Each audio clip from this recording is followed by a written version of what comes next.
నమస్తే అండి. మనం మన ఇంట్లో ఉంటున్నాం, సిటీల్లో ఉంటాం.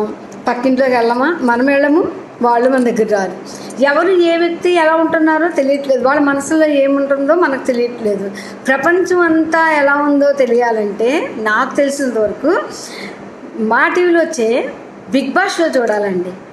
మనుషులు మన ఎదురుగుండా ఎలా మాట్లాడతారు, మనం వెళ్ళిన తర్వాత మన వెనకాల ఎలా మాట్లాడతారు, అసలు వాళ్ళు ముసుగేసుకున్నప్పుడు ఎలా ఉంటారు, ముసుగు తీస్తే ఎలా ఉంటారు అనేది తెలియాలంటే అటువంటి షోలు చూస్తే మాత్రం ప్రతి మనిషి మనసులో ఆలోచనలు ఏంటి అనేది మనకి ఖచ్చితంగా తెలుస్తాయండి.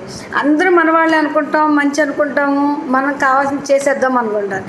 అవసరం కావాలన్నప్పుడు చేస్తాము, చేసినప్పుడు ఎలా తీసుకుంటారు, వాళ్ళ అవసరం తీరిపోయాక ఎలా మాట్లాడతారు, అవతలని ఎలా తీసి పడేస్తారో తెలియాలంటే ఇదేదో బిగ్ బాస్ షోని ప్రమోట్ చేయాలి అని కాదు, జనాల్ని ఎలా అర్థం చేసుకోవాలి, అవతల వాళ్ళు ఎలా ఉంటారో తెలుస్తుందనే ఉద్దేశంతో నేను చెప్తున్నాను. ప్రతి చుట్టుపక్కల ఉన్న మన చుట్టూ ఉన్న జనాలందరూ అలాగే ఉంటున్నారండి.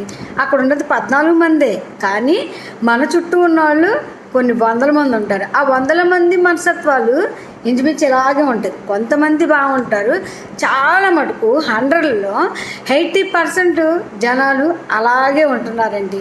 వీళ్ళు మంచోళ్ళు, వీళ్ళు చెడ్డోళ్ళు అని మనం అంచనా వేయలేము.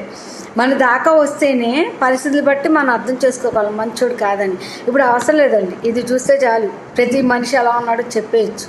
కాకపోతే కొంతమంది మంచివాళ్ళు ఉంటారు. మంచివాళ్ళు కాని వాళ్ళు ఎలా బిహేవ్ చేస్తారో తెలియాలంటే ఇలాంటివి కూడా కొంచెం ఒక్కోసారి చూస్తూ ఉండాలి. అదే పనిగా చూడమని కాదు, మనుషుల తత్వాలు ఎలా ఉంటాయో తెలుసుకోవడానికి చూడొచ్చు అని నేను చెప్తున్నాను. మనుషుల్ని మనం అర్థం చేసుకోగలుగుతాము అని నా అభిప్రాయం.